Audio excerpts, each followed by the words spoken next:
اب یہاں پر قیامت کا منظر پیش کیا جا رہا ہے کہ جس روز تمام لوگ اور رسول اکٹھے کیے جائیں گے تو اس دن اللہ تعالیٰ سوال کریں گے رسولوں سے، ہر ایک سے الگ الگ بھی سوال ہوگا، اور پھر بحیثیت مجموعی بھی سب سے سوال کیا جائے گا کہ کیا تم لوگوں نے میرا پیغام پہنچا دیا؟ تو لوگوں کا کیا جواب ہوا؟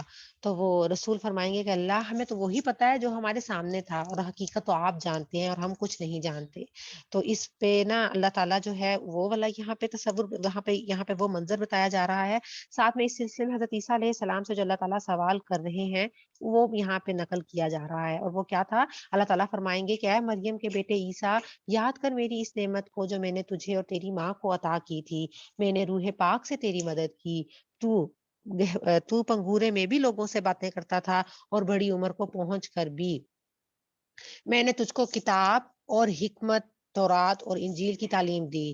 تو میرے حکم سے مٹی کا پتلا پرندے کی شکل کا بناتا اور اس میں پھونکتا تھا، اور وہ میرے حکم سے پرندہ بن جاتا تھا۔ تو پیدائشی اندھے اور کوہری کو میرے حکم سے تندرست کر دیتا تھا۔ تو مردوں کو میرے حکم سے نکالتا تھا۔ یہاں پہ اللہ تعالیٰ اس آیت میں حضرت عیسیٰ علیہ السلام کے معجزات کا ذکر فرما رہے ہیں۔ پھر جب تو بنی اسرائیل کے پاس صریح نشانیاں لے کر پہنچا تو جو لوگ ان میں سے منکر حق تھے انہوں نے کہا کہ یہ نشانیاں جادوگری کے سوا کچھ بھی نہیں ہے، تو میں نے ہی تجھے ان سے بچایا۔ اور جب میں نے حواریوں کو اشارہ کیا کہ مجھ پر اور میرے رسول پر ایمان لاؤ، تب انہوں نے کہا کہ ہم اہل ایمان، ہم ایمان لائے اور گواہ رہو کہ ہم مسلم ہیں۔ وَإِذْ أَوْحَيْتُ إِلَى الْحَوَارِيِّينَ أَنْ آمِنُوا بِي وَبِرَسُولِي قَالُوا آمَنَّا وَاشْهَدْ بِأَنَّنَا مُسْلِمُونَ۔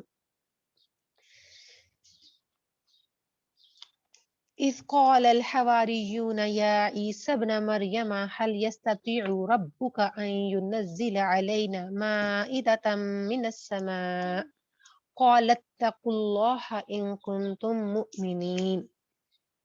یہ واقعہ بھی یاد رہے جب حواریوں نے کہا، اے عیسیٰ ابن مریم، کیا آپ کا رب ہم پر آسمان سے کھانے کا ایک خوان اتار سکتا ہے؟ تو عیسیٰ علیہ السلام نے کہا، اللہ سے ڈرو اگر تم مومن ہو۔ انہوں نے کہا، بس ہم تو یہ چاہتے ہیں کہ اگر اس خوان سے کھانا آ جائے اور ہمارے دل مطمئن ہوں اور ہمیں معلوم ہو جائے کہ آپ نے جو کچھ ہم سے کہا ہے وہ سچ ہے، اور ہم اس پر گواہ بن جائیں گے۔ اس پر حضرت عیسیٰ علیہ السلام نے اللہ سے دعا کی اور کہا، خدایا ہمارے رب، ہم پر آسمان سے ایک خوان نازل فرما جو ہمارے لیے اور ہمارے اگلوں اور ہمارے پچھلوں کے لیے خوشی کا موقع قرار پائے، اور تیری طرف سے ایک نشانی ہو، ہم کو رزق دے، اور تو بہترین رازق ہے۔ اللہ نے جواب دیا، میں اس کو تم پر نازل کرنے والا ہوں، مگر اس کے بعد تم میں سے جو کوئی کفر کرے گا تو میں اسے ایسی سزا دوں گا جو دنیا میں کسی کو نہ دی ہوگی۔ غرض اللہ فرمائیں گے، اے عیسیٰ ابن مریم، کیا تو نے لوگوں سے کہا تھا کہ خدا کے سوا مجھے اور میری ماں کو خدا بنا لو؟ تو وہ جواب میں حضرت عیسیٰ علیہ السلام عرض کریں گے، سبحان اللہ، اللہ، میرا یہ کام نہ تھا کہ میں وہ بات کہتا جس کے کہنے کا مجھے کوئی حق نہ تھا۔ اگر میں نے ایسی بات کہی ہوتی تو آپ کو ضرور علم ہوتا۔ آپ جانتے ہیں جو کچھ میرے دل میں ہے، اور میں نہیں جانتا جو کچھ آپ کے دل میں ہے۔ آپ تو ساری پوشیدہ حقیقتوں کے عالم ہیں، اور میں ان سے اور اس کے سوا کچھ نہیں کہا میں نے ان سے جس کا آپ نے مجھے حکم دیا تھا، یہ کہ اللہ کی بندگی کرو جو کہ میرا رب بھی ہے اور تمہارا رب بھی ہے۔ میں اس وقت تک ان کا نگران تھا جب تک میں ان کے درمیان تھا۔ جب آپ نے مجھے واپس بلا لیا تو آپ ان کے نگران تھے، اور آپ تو ساری ہی چیزوں پر نگران ہیں۔ اب اگر آپ انہیں سزا دیں تو وہ آپ کے بندے ہیں، اور اگر آپ معاف کر دیں تو آپ غالب اور دانا ہیں۔ تب اللہ تعالیٰ فرمائیں گے، قال اللہ ھذا یوم ینفع الصادقین صدقہم، کہ یہ وہ دن ہے جس میں سچوں کو ان کی سچائی نفع دیتی ہے۔ اور سچوں کے لیے کیا تحفہ ہے؟ ان کے لیے ایسے باغ ہیں جن کے نیچے نہریں بہہ رہی ہیں، یہاں وہ ہمیشہ رہیں گے۔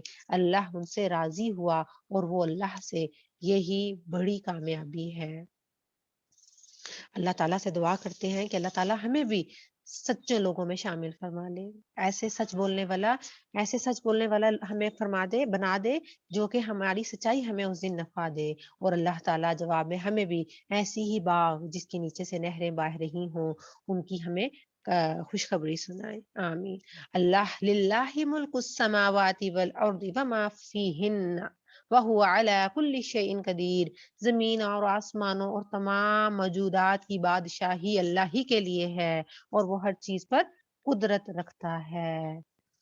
سورۃ الانعام، یہ سورت جو ہے یہ مویشیوں کی حرمت اور بعض کی حلت کے متعلق اہل عرب کے توہمات کی اس سورت میں تردید کی گئی ہے، اور اسی کی مناسبت سے مویشیوں ہی کی مناسبت سے اس سورت کا نام الانعام رکھا گیا ہے۔ ابن عباس کی روایت ہے کہ یہ پوری سورہ جو ہے وہ مکہ میں بیک وقت نازل ہوئی، اور کہا جاتا ہے کہ جب یہ سورت نبی کریم صلی اللہ علیہ وآلہ وسلم پر نازل ہو رہی تھی تو اس وقت آپ صلی اللہ علیہ وآلہ وسلم اونٹنی پر سوار تھے، اور بوجھ کے مارے اونٹنی کا یہ حال ہو رہا تھا کہ معلوم ہوتا تھا کہ اس کی ہڈیاں اب ٹوٹ جائیں گی۔ اور روایات میں اس بات کا بھی کہا جاتا ہے کہ جس رات یہ نازل ہوئی اسی رات آپ صلی اللہ علیہ وآلہ وسلم نے اس کو قلم بند کروا دیا۔ بسم اللہ الرحمن الرحیم، الحمد للہ الذی خلق السماوات والارض وجعل الظلمات والنور ثم الذین کفروا بربهم یعدلون، هو الذی خلقکم من طین ثم قضى اجلا وعجل مسمى عنده ثم أنتم تمترون، وهو الله في السماوات وفي الأرض يعلم سركم وجهركم ويعلم ما تكسبون۔ تعریف اللہ کے لیے جس نے زمین اور آسمان بنائے، روشنی اور تاریکیاں پیدا کیں، پھر بھی وہ لوگ جنہوں نے دعوت حق کو ماننے سے انکار کر دیا ہے دوسروں کو اپنے رب کا شریک ٹھہرا رہے ہیں۔ وہی ہے جس نے تم کو مٹی سے پیدا کیا، پھر تمہارے لیے زندگی کی ایک مدت مقرر کر دی، اور ایک دوسری مدت اور بھی ہے جو اس کے ہاں طے شدہ ہے۔ کیا فرمایا جا رہا ہے کہ یہاں پہ قیامت کی گھڑی، ٹھیک ہے، ایک مدت جو کہ زندگی ہے، دوسری مدت جب موت کے بعد قیامت کے بارے میں بتایا جا رہا ہے کہ جب حساب دینے کے لیے تمام جو ہے نو جو ہے وہ اپنے رب کے سامنے حاضر ہوں گے۔ مگر تم لوگ ہو کہ شک میں پڑے ہوئے ہو، وہی ایک خدا آسمانوں میں بھی ہے اور زمین میں بھی، تمہارے کھلے اور چھپے سب حال جانتا ہے، اور جو برائی یا بھلائی تم کماتے ہو اس سے خوب واقف ہے۔ لوگوں کا حال یہ ہے کہ ان کے رب کی نشانیوں میں سے کوئی نشانی ایسی نہیں جو ان کے سامنے آئی ہو اور انہوں نے اس سے منہ نہ موڑ لیا ہو، چنانچہ اب جو حق ان کے پاس آیا ہے تو اس سے بھی انہوں نے کیا کر دیا ہے، ہمیشہ کی طرح جھٹلا دیا ہے۔ اچھا، جس چیز کا وہ اب تک مذاق اڑاتے رہے ہیں، ان قریب اس کے متعلق کچھ خبریں انہیں پہنچیں گی۔ کیا انہوں نے دیکھا نہیں کہ ان سے پہلے کتنی ایسی قوموں کو ہم ہلاک کر چکے ہیں جن کا اپنے اپنے زمانے میں دور دوڑا تھا؟ ان کو ہم نے زمین میں وہ اقتدار بخشا تھا جو تمہیں نہیں بخشا، ان پر ہم نے آسمان سے خوب بارشیں برسائیں اور ان کے نیچے نہریں بہا دیں، مگر جب انہوں نے کفران نعمت کیا تو آخرکار ہم نے ان کے گناہوں کی پاداش میں انہیں تباہ کر دیا اور ان کی جگہ دوسری قوموں کو لے آئے۔ اے پیغمبر صلی اللہ علیہ وآلہ وسلم، اگر ہم تمہارے اوپر کوئی کاغذ میں لکھی لکھائی کتاب بھی اتار دیتے اور لوگ اسے اپنے ہاتھوں سے چھو کر بھی دیکھ لیتے، تب بھی جنہوں نے حق کا انکار کیا وہ یہی کہتے کہ یہ تو جادو ہے، اور کہتے کہ اس نبی پر کوئی فرشتہ کیوں نہیں اتارا گیا؟ اگر کہیں ہم نے فرشتہ اتار دیا ہوتا تو اب تک کبھی کا فیصلہ ہو چکا ہوتا، پھر انہیں کوئی مہلت نہ دی جاتی، اور اگر ہم فرشتے کو اتارتے تب بھی ہم اسے انسانی شکل میں ہی اتارتے اور اسی طرح انہیں اسی شبہ میں مبتلا کر دیتے جس میں اب یہ مبتلا ہیں۔ اے محمد صلی اللہ علیہ وآلہ وسلم، تم سے پہلے بھی بہت سے رسولوں کا مذاق اڑایا جا چکا ہے، مگر ان مذاق اڑانے والوں پر آخر کار وہی حقیقت مسلط ہو کر رہی جس کا وہ مذاق اڑاتے تھے۔ ان سے کہو ذرا زمین میں چل پھر کر دیکھو جھٹلانے والوں کا کیا انجام ہوا ہے۔ ان سے پوچھو آسمان اور زمین میں جو کچھ ہے وہ کس کا ہے؟ کہو سب اللہ ہی کا ہے، اس نے رحم اور کرم کا شیوا اپنے اوپر لازم کر لیا ہے۔ سبحان اللہ۔ اس لیے وہ نافرمانیوں اور سرکشیوں پر تم کو جلدی سے نہیں پکڑتا۔ قیامت کے روز وہ تم سب کو ضرور جمع کرے گا۔ یہ بالکل ایک غیر مشتبہ حقیقت ہے، مگر جن لوگوں نے اپنے آپ کو خود تباہی کے خطرے میں مبتلا کر لیا وہ اسے نہیں مانتے۔ رات کے اندھیرے اور دن کے اجالے میں جو کچھ ٹھہرا ہوا ہے سب اللہ کا ہے، وہ سب کچھ سنتا اور جانتا ہے۔ کہو اللہ کو چھوڑ کر کیا میں کسی اور کو اپنا سرپرست بنا لوں؟ اس خدا کو چھوڑ کر جو زمین اور آسمان کا خالق ہے اور جو روزی دیتا ہے وہ روزی لیتا نہیں؟ کہو مجھے تو یہی حکم دیا گیا ہے کہ میں سب سے پہلے اس کے آگے سر تسلیم خم کر لوں،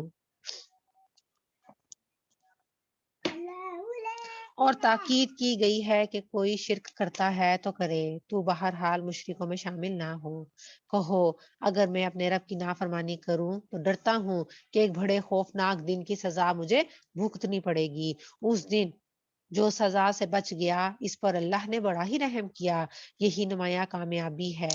اگر اللہ تمہیں کسی قسم کا نقصان پہنچائے تو اس کے سوا اور کوئی نہیں جو تمہیں اس نقصان سے بچا سکے، اور اگر وہ تمہارے ساتھ کسی بھلائی کا ارادہ فرمائے تو وہ ہر چیز پر قادر ہے، وہ اپنے بندوں پر کامل اختیارات رکھتا ہے، وہ دانا ہے اور باخبر ہے۔ آیت نمبر 19 قل ای شیء اکبر شہادہ، ان سے پوچھو کس کی گواہی سب سے بڑھ کر ہے؟ قل اللہ، کہو اللہ کی، قل اللہ شہید بینی و بینکم و اوحی الی ھذا القرآن لانذرکم بہ ومن بلغ۔ کہو کہ تم کس کی گواہی سب سے بڑھ کر ہے، پھر کہو میرے اور تمہارے درمیان اللہ گواہ ہے، اور یہ قرآن جو میری طرف بذریعہ وحی بھیجا گیا ہے تاکہ تمہیں اور جس جس کو یہ پہنچے میں اس کو کیا کروں، خبردار کر دوں۔ کیا واقعی تم لوگ یہ شہادت دے سکتے ہو کہ اللہ کے ساتھ دوسرے خدا بھی ہیں؟ کہو میں تو ہرگز اس کی شہادت نہیں دے سکتا۔ کہو خدا تو وہی ایک ہے، اور میں اس شرک سے قطعی بیزار ہوں جس میں تم مبتلا ہو۔ جن لوگوں کو ہم نے کتاب دی وہ اس بات کو اس طرح سے اس کی بات کی حقیقت کو جانتے ہیں جس طرح کوئی باپ اپنے بیٹوں کو پہچاننے میں بالکل بھی اس کو مشکل پیش نہیں ہوتی، مگر جنہوں نے اپنے آپ کو خود خسارے میں ڈال دیا وہ اسے نہیں مانتے۔ اور اس شخص سے بڑھ کر ظالم کون ہوگا جو اللہ پر جھوٹ بہتان لگائے یا اللہ کی نشانیوں کو جھٹلائے؟ اللہ پر جھوٹ بہتان لگانے سے اور اللہ کی نشانیوں کو چھپانے سے کیا مراد ہے کہ وہ یہ دعویٰ کرے کہ جو خدا ہے ان کے ساتھ دوسری ہستیاں بھی ہیں جو کہ اللہ کی خدائی میں شریک ہیں، یا خدائی صفات کی مالک وہ بھی ہیں، یا خدا دانہ اختیارات وہ بھی رکھتی ہیں۔ تو یہ ساری چیز اگر کوئی اس چیز کا دعویٰ کرتا ہے تو فرمایا جا رہا ہے کہ وہ شخص سب سے بڑھ کر ظالم ہے۔ اور اللہ کی نشانیوں سے مراد وہ ساری نشانیاں ہیں جو انسان کے اپنے نفس اور ساری کائنات میں پھیلی ہوئی ہیں، اور وہ جو ساری جو کہ ہمیں پیغمبروں کی سیرت میں ہمیں اور جو کتب آسمانی میں پیش کی گئی ہیں وہ سب نشانیاں جو ہے نا وہ اس میں آ جاتی ہیں۔ تو فرمایا جا رہا ہے کہ جو شخص ظالم کون ہے، جو اللہ پر جھوٹ بہتان لگائے اور اللہ کی نشانیوں کو جھٹلائے، یقیناً ایسے ظالم کبھی فلاح نہیں پا سکتے۔ اللہم لا جعلنا منہم۔ جس روز ہم ان سب کو اکٹھا کریں گے اور مشرکوں سے پوچھیں گے کہ اب وہ تمہارے ٹھہرائے ہوئے شریک کہاں ہیں جن کو تم خدا سمجھتے تھے، تو وہ اس کے سوا کوئی فتنہ نہیں اٹھا سکیں گے، اور اس وقت بھی اپنی فطرت پر قائم رہتے ہوئے جھوٹ بولیں گے اور کیا کہیں گے کہ اے ہمارے آقا تیری قسم ہم تو ہرگز مشرک نہ تھے۔ دیکھو اس وقت بھی یہ کس طرح اپنے اوپر جھوٹ گھڑیں گے، وہاں ان کے سارے بناوٹی معبود گم ہو جائیں گے۔ ان میں سے بعض لوگ ایسے ہیں جو کان لگا کر تمہاری بات سنتے ہیں، مگر حال یہ ہے کہ ہم نے ان کے دلوں پر پردے ڈال رکھے ہیں جن کی وجہ سے ان کو کچھ نہیں، وہ لوگ کچھ نہیں سمجھتے، اور ان کے کانوں میں پردے ہیں کہ وہ سب کچھ سننے کے باوجود بھی کچھ نہیں سنتے۔